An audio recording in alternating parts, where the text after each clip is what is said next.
नमस्कार दोस्तों, स्वागत है आप सभी का हमारे इस चैनल गरुड़ धर्मार्थ पर।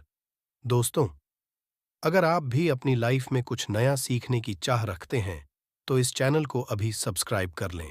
दोस्तों, आज की वीडियो में हम बात करने वाले महाशिवरात्रि पर। दोस्तों, आपको कौन सी चीज है जो भूल कर भी नहीं खानी चाहिए? हमारी माताएं बहनें महाशिवरात्रि का व्रत रखती हैं और उनका व्रत खंडित ना हो जाए, इसके लिए माता बहनों को यह बातों पर विशेष ध्यान करना चाहिए कि वह क्या खा रही है और क्या नहीं खा रही है। दोस्तों, महाशिवरात्रि साल भर में सिर्फ एक ही बार पड़ती है और इस दिन किए गए उपाय एवं कार्य से लाभ ही लाभ होता है। भगवान महादेव की कृपा विशेष रूप से होती है। दोस्तों, आपको बता दें कि यदि शिवरात्रि के दिन कुछ ऐसा या पैसा खा लिया जाए तो महादेव का क्रोध का सामना करना पड़ता है उसे व्यक्ति को। इसलिए गरुड़ धर्मार्थ आपसे विशेष अनुरोध करके कहना चाहेगा कि इस वीडियो को पूरा देख लेना और यह अच्छे से जान लेना कि महाशिवरात्रि के दिन आपको क्या है और क्या नहीं खाना, क्योंकि एक छोटी सी गलती महादेव को आपसे रुष्ट कर सकती है और एक छोटा सा कार्य आपको महादेव के करीब ला सकता है। महादेव की कृपा प्राप्त करने के लिए शिवरात्रि का पर्व साल का सबसे बड़ा पर्व माना जाता है, मन किया जाता है। दोस्तों, यह साल भर का सबसे बड़ा पाव होता है महादेव को प्रसन्न करने का। और इस दिन दोस्तों, हम आपको विशेष रूप से बताएंगे कि सबसे पहले हम इस वीडियो में आपको कि महाशिवरात्रि के दिन आपको कौन सी चीज जरूर खाना है और कौन सी चीज भूलकर भी नहीं खाना है, जिससे आपके महादेव की कृपा ही कृपा प्राप्त हो और आपकी हर एक मनोकामना इस दिन पूर्ण करने का महा उपाय भी बताने वाले हैं। दोस्तों, और इस वीडियो में हम यह भी बताएंगे कि शिवरात्रि के दिन महादेव पर ऐसी कौन सी वस्तु चढ़ा देने से लाभ ही लाभ होगा। दोस्तों, इस वीडियो को आप देख लेना। आपके अंत में इस वीडियो के में मैं ऐसा उपाय महा उपाय बताऊंगा। दोस्तों, मैं यह बताऊंगा कि आपको महादेव के ऊपर ऐसा क्या चढ़ा देना है जिससे आपकी तनु, आपकी मनोकामना बहुत जल्दी या फिर हल्की हल्की पूर्ण हो जाएगी। इसलिए इस वीडियो को पूरा देख लेना। चलिए जान लेते हैं सबसे पहले कि महाशिवरात्रि कब मनाई जाएगी और व्रत में आपको क्या खाना है और क्या नहीं खाना। दोस्तों, महाशिवरात्रि 2/24 महाशिवरात्रि इस साल 8 मार्च को मनाया जाएगा। इस खास मौके पर पूरे देश में भगवान शिव जी के मंदिर में भीड़ लगेगी। कई लोग इस पावन अवसर पर भगवान शिव जी को प्रसन्न करने के लिए उपवास रखते हैं। उपवास रखने से मन को शांति मिलती है। यदि आप भी इस खास अवसर पर उपवास करने जा रहे हैं तो अपनी सेहत का विशेष ध्यान रखें। साथ ही इस बात का ध्यान रखें कि इस अवसर पर क्या खाए और क्या ना खाए।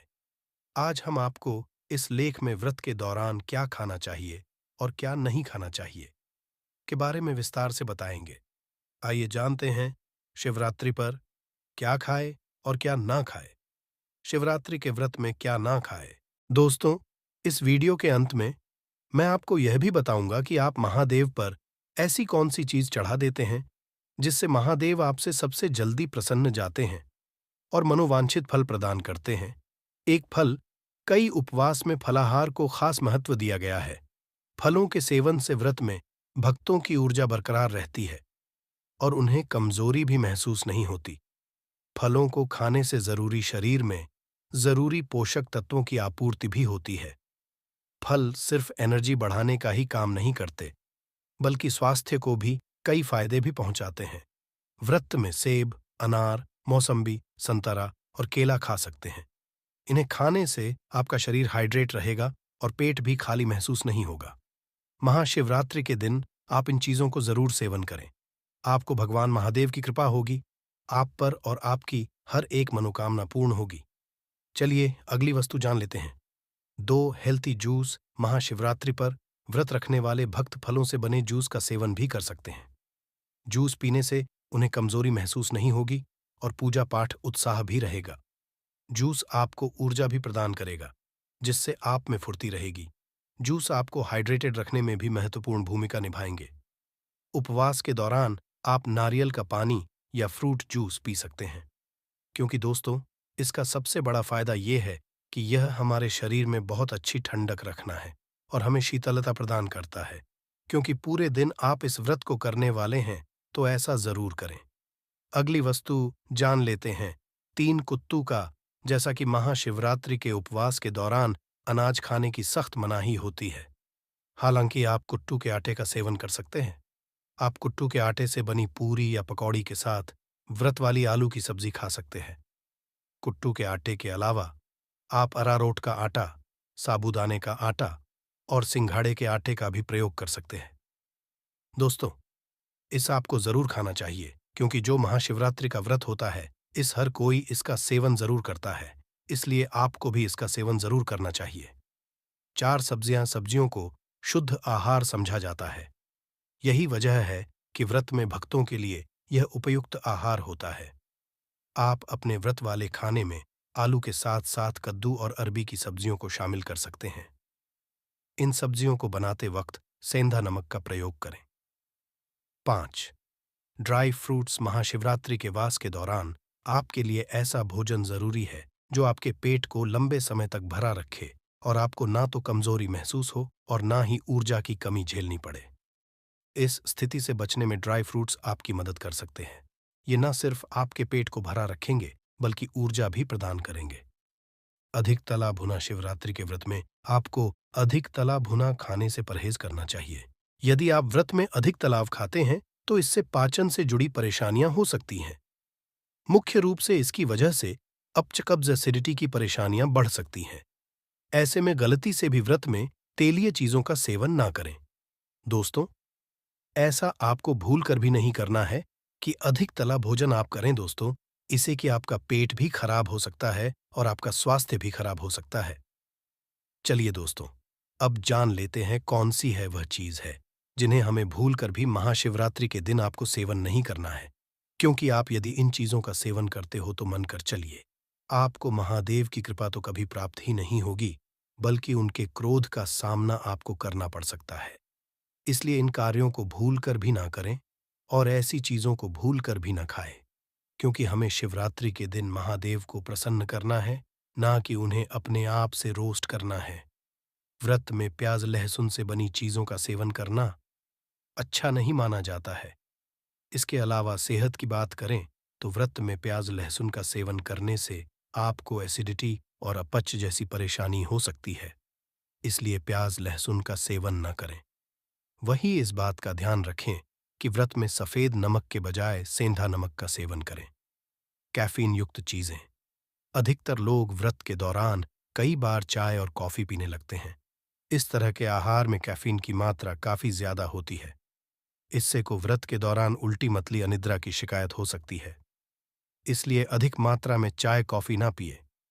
साबूदाना। व्रत में साबूदाना से बनी खिचड़ी खीर पूरी जैसी चीजों का सेवन करें। इससे आपका शरीर एनर्जेटिक रहता है। साथ ही आपको कई तरह के पोषक तत्व जैसे कैल्शियम प्रोटीन प्राप्त होते हैं। इससे आपको किसी तरह की कमजोरी महसूस नहीं होती है। व्रत में शरीर को एनर्जेटिक बनाए रखने के आप इन चीजों का सेवन करें। इससे आपका शरीर स्वस्थ रहेगा। वही व्रत को करने से पहले इससे जुड़े नियमों को जरूर जान ले। महाशिवरात्रि की पूजा में शिवलिंग पर आखिर वो कौन सी चीजें हैं जिन्हें चढ़ाने से भगवान शिवा जल्द प्रसन्न होकर मनचाहा वरदान देते हैं? दोस्तों, अब हम आपको बताने वाले हैं कि महादेव पर ऐसी कौन सी चीज चढ़ा देने से आपकी मनोकामना बहुत ही जल्द, यानी कि सबसे जल्दी पूर्ण हो जाती और लाखों करोड़ों व्यक्तियों की इस उपाय से मनोकामना पूर्ण होती है। क्योंकि यह उपाय हम पहले भी कई बार बता चुके हैं कि महादेव को ऐसी कौन सी चीज है अधिक प्रिय है, और यदि शिवरात्रि के दिन यह चीज महादेव के ऊपर चढ़ा दी जाती है, यानी कि शिवलिंग के ऊपर चढ़ा दी जाती है या उनके पास में भी रख दी जाती है, तो मन कर चलिए, आपकी जीवन की तारे निराले हो सकते हैं। इसलिए दोस्तों, चलिए यह भी जान लेते हैं कि शिवरात्रि के दिन ऐसी कौन सी वस्तुएं चढ़ा देने से महादेव प्रसन्न हो जाते हैं और मनोवांछित फल देते हैं। दोस्तों, आपके जीवन में चल रही परेशानियों को महादेव दूर भी करते हैं, ऐसा करणी मंत्र से। दोस्तों, आपको गुलाब ही लाभ होगा। चलिए अब जानते हैं महादेव पर ऐसी कौन सी चीज है महाशिवरात्रि के दिन जरूर ही हमें चलानी चाहिए, जिससे हमें लाभ ही लाभ हो। एक, भगवान शिव की पूजा में भस्म का उपयोग करना बहुत शुभ माना जाता है। महाशिवरात्रि के दिन विशेष तौर पर इसे शिवलिंग पर चढ़ाना चाहिए। धार्मिक मान्यताओं के अनुसार शिव जी का प्रमुख वस्त्र भस्म मान जाता है, क्योंकि उनका पूरा शरीर भस्म से ढका रहता है। इसलिए कोशिश करें कि महाशिवरात्रि के दिन उन पर भस्म जरूर चढ़ाएं। दोस्तों, आपको यह तो याद ही होगा कि महादेव शमशान में ही कई दिनों तक बैठे रहते हैं। दोस्तों, महादेव को जो शरीर की भस्म होती है, यह प्यारी होती है दोस्तों। इसलिए महादेव अपने स्वयं ही अपने हाथों से भी अपने कई बार देखा होगा महादेव को अपने शरीर से भस्म लगाते हुए।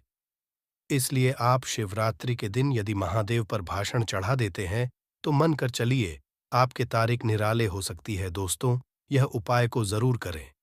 दोस्तों, अब हम अगला आपको उपाय बताने वाले हैं। दोस्तों, अगला उपाय बताने से पहले आपने जो भाषण चढ़ाई है को चढ़ाते समय आपको एक मंत्र का भी उच्चारण जरूर करना है। एयूएम नमः शिवाय, ओम नमः शिवाय, ओम नमः शिवाय। इस मंत्र का आपको 3 बार जाप करते हुए 3 बार ही आपको भाषण चढ़ती है। दोस्तों, अगला उपाय अब हम आपको बताते हैं कि अगले उपाय में आपको क्या करना है। 2 बेल महाशिवरात्रि में शिवलिंग पर अन्य फलों के अलावा बेल का फल चढ़ाना भी बहुत शुभ माना जाता है। ज्योतिष के अनुसार मान्यता है कि शिवाजी पर यह फल अर्पित करने से वास्तु दोष भी दूर होते हैं और घर में सुख शांति आती है। दोस्तों, आपको यह तो ज्ञात ही होगा कि बेलपत्र एक बेलपत्र मात्रा नहीं है, बल्कि यह हमारे प्रिय महादेव की सबसे प्रिय माना जाता है। दोस्तों, यदि आप महाशिवरात्रि के दिन बेलपत्र आपको चढ़ा देना है महादेव की शिवलिंग पर चढ़ने से पहले, आपसे दोस्तों कुछ विशेष बातें मैं आपको बताना चाहूंगा।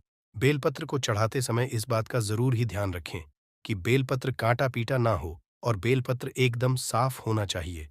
इसलिए बेलपत्र को आप अपनी से जरूर तोले और इसको अच्छे से साफ करने के पश्चात ही महादेव की शिवलिंग पर जरूर चढ़ाए। दोस्तों, ऐसा माना जाता है कि बेलपत्र को चढ़ाने से मानव के जीवन में चल रही समस्याओं का निवारण तुरंत ही हो जाता है। 1 से 2 दिन में ही दोस्तों इसका फल देखे मिल जाता है।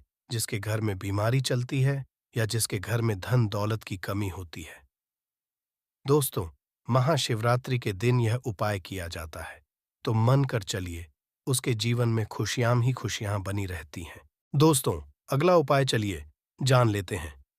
इन रुद्राक्ष दोस्तों, आगे जानकारी बताने से पहले गरुड़ धर्मार्थ आपसे एक छोटा सा अनुरोध करना चाहेगा कि आप अपनी राशि को कमेंट बॉक्स में डाल दें, क्योंकि हम राशि से जुड़ा आपका भाग्य भी बताते हैं और भाग्य में चल रही समस्याओं को दूर करने के लिए उपाय भी बताते हैं। इसीलिए आप अपनी राशि को कमेंट बॉक्स में जरूर डाल दें और दोस्तों आप इस वीडियो को दबाकर शेयर करें, जिससे हर एक भारतीय व्यक्ति का लाभ ही लाभ हो। और इस वीडियो को लाइक, चैनल को सब्सक्राइब जरूर करें। चलिए जान लेते हैं। आगे मान्यताओं के अनुसार भगवान शिवा की से निकले आंसुओं से निर्मित रुद्राक्ष उन्हें अर्पित करना शुभ होता है कि ऐसा करने से वह जल्दी प्रसन्न होते हैं और भक्त पर अपनी विशेष कृपा बरसाते हैं। दोस्तों, इसके पीछे एक पौराणिक कथा है कि महादेव के जो आंसू निकले थे दोस्तों, इससे यह प्रकट हुई थी और इसे एक बहुत ही प्यारी मानता है कि आप इस उपाय को करते हैं तो आपकी आंखों में या कानों में या आपके चेहरे पर जो कोई आपके शरीर का हिस्सा, पर का कोई हिस्सा, हाथ का कोई हिस्सा काम नहीं कर रहा है या फिर बहुत बीमारी से गुजर रहे हैं, तो वह बीमारी तुरंत ही ठीक हो जाती है। यदि महादेव पर आप इसका एक छोटा सा टुकड़ा भी आप इस पर चढ़ा देते हैं तो मन कर चलिए, आपका जीवन बदल सकता है। दोस्तों, इस उपाय को भी आप इसलिए जरूर कर सकते हैं, आपको लाभ ही लाभ होगा। चलिए अगला उपाय अब हम जान लेते हैं। 4 दूध। धार्मिक मान्यताओं के अनुसार समुद्र मंथन में निकले विष को पीने के पश्चात भगवान शिव का शरीर जलने लगा। तभी वहां उपस्थित देवताओं ने उनसे दूध ग्रहण करने की विनती की, जिसके पश्चात उनका शरीर जलने से बच गया। इसलिए धार्मिक नजरिए से शिव जी पर दूध चढ़ाना शुभ माना जाता है। दोस्तों, ऐसा कोई मंदिर नहीं होगा जहां महादेव पर टूटना चढ़ाया जाता हो। दूध का तो बहुत ही प्यारा महत्व है कि यदि आप महाशिवरात्रि के दिन दूध को महादेव पर चढ़ते हैं तो मां के चलिए कि देव होते हैं, उनके लिए दूध बहुत ही ज्यादा प्रिय होता है। और आपने यह भी देखा होगा कि जो कोई अनुष्ठान होता है तो कभी कभी उसमें दूध का प्रयोग जरूर ही किया जाता है और महादेव पर दूध अर्पण जरूर किया जाता है। इसलिए आपको भी जहाँ कहीं आपके पास में मंदिर हो या फिर कोई भावसाल मंदिर हो, वहां पर आप जरूर जाएं और शिवलिंग पर एक लोटा दूध जरूर चढ़ाएं। ऐसी मान्यता है कि यदि आप शिवलिंग पर एक लोटा मान्यता के अनुसार दूध चढ़ा देते हैं तो आपका जीवन से प्रत्येक समस्या का निवारण हो जाता है और आपको लाभ ही लाभ होता है। दोस्तों, महाशिवरात्रि के दिन जो व्यक्ति इन उपाय करता है उसे व्यक्ति को हमेशा कभी जीवन में कोई समस्या नहीं होती। उसके जीवन से प्रत्येक समस्या का नाश भगवान से पहले ही करते थे और फिर उसके जीवन में कोई समस्या कभी प्रकट नहीं होती। ऐसा माना जाता है जब माता गंगा को धरती पर लाना था तो भगवान शिव ने उन्हें अपनी जटाओं में धारण किया था और उन्हें गंगा जल बहुत प्रिय है। इसलिए महाशिवरात्रि की पूजा में शिवलिंग पर गंगा जल जरूर चढ़ाएं। दोस्तों, आपको किया है तो ध्यान ही होगा कि महादेव के सिर पर गंगा अभी भी विराजमान है।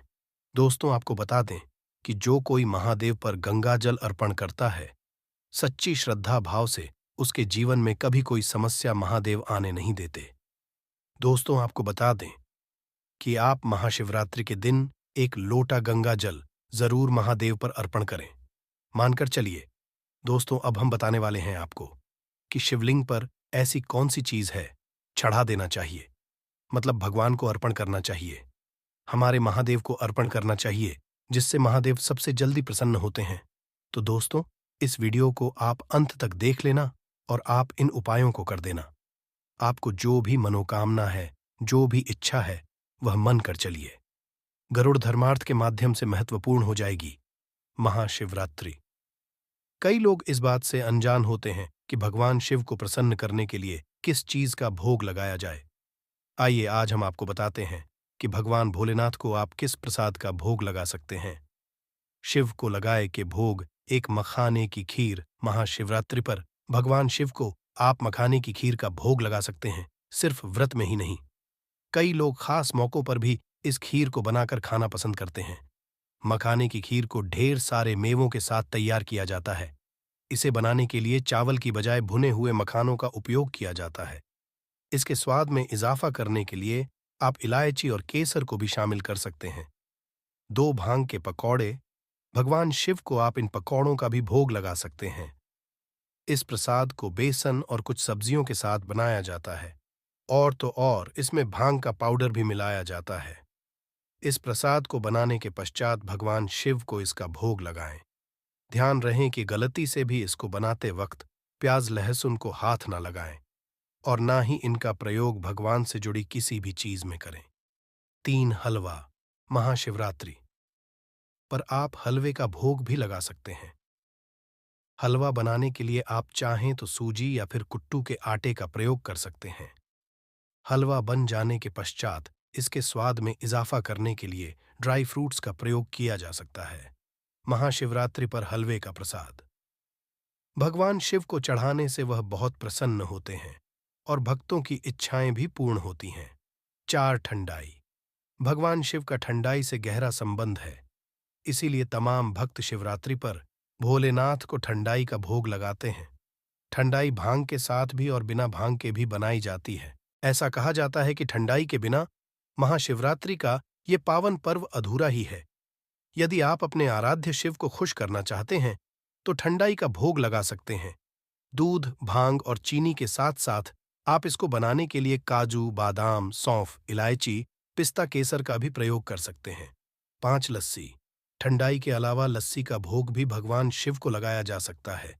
आधा किलो दही में दूध डालकर 1 चम्मच चीनी के साथ मथकर आप इसे आसानी से तैयार कर सकते हैं। 6 मालपुआ। भगवान शिव को मालपुआ बहुत पसंद आता है। मालपुआ बनाते वक्त यदि आप इसमें थोड़ा सा भांग पाउडर मिला देंगे तो इसका स्वाद और बढ़ जाएगा। आप यदि भांग नहीं मिलाना चाहते तो भी ठीक है, क्योंकि मालपुआ को बनाने के लिए पाउडर डालना जरूरी नहीं है।